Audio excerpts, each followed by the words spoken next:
So in our plans to get ready for 6 days, we had originally had the idea to get a 2019 KTM 250 XC. I was comfortable with the carburetor, but the way it worked out, Kevin and I made the decision to go with the 2020, and it worked out better. We're excited to have the 1 year newer.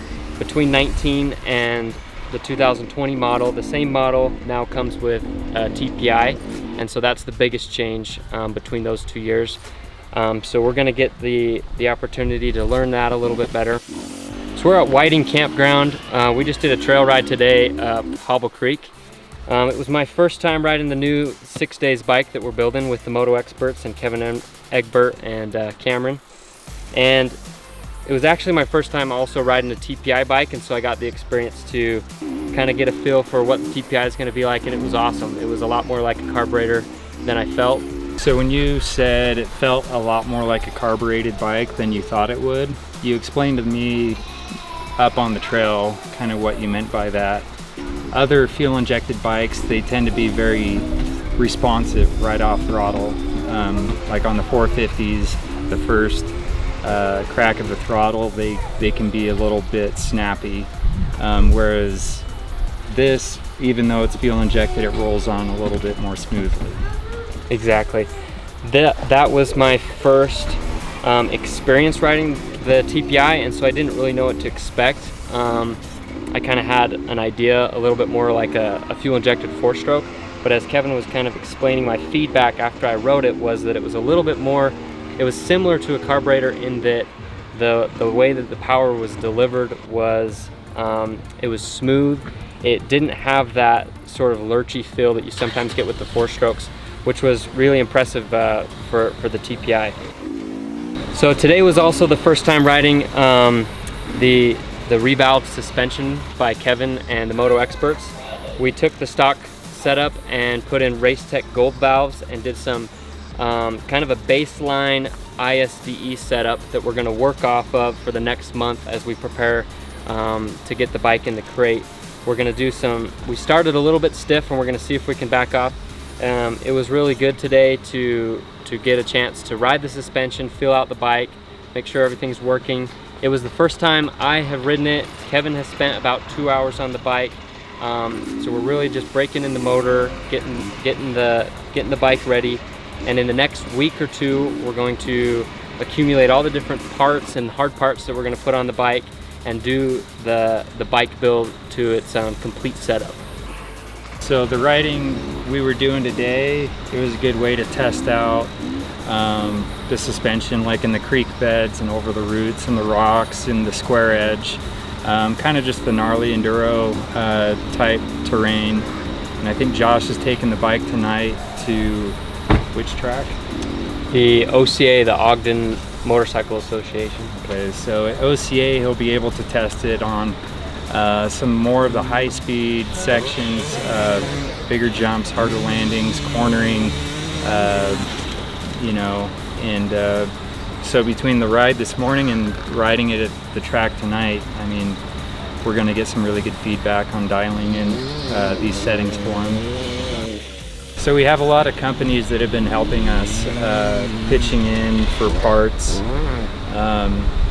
So we have Recluse, they're sending us some clutch components, and then a upgraded slave cylinder. The Brembo Magura slave cylinders on these KTMs and Huskies can be a little bit problematic, and Recluse has a really solid aftermarket option, and they were nice enough to send us all that stuff for free.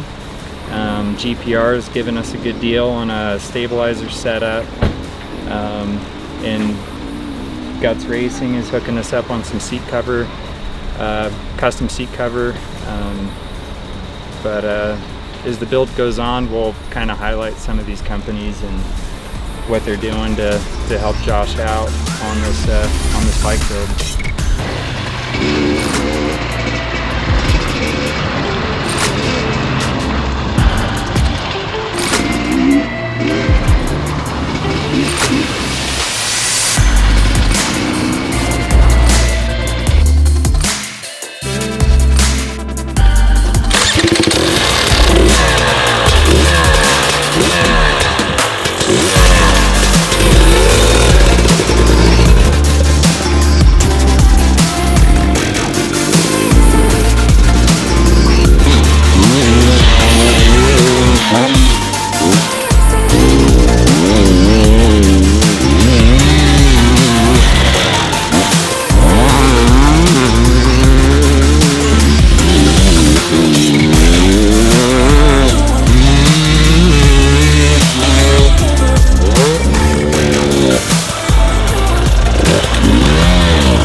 So we just had the opportunity to, let me get my helmet off.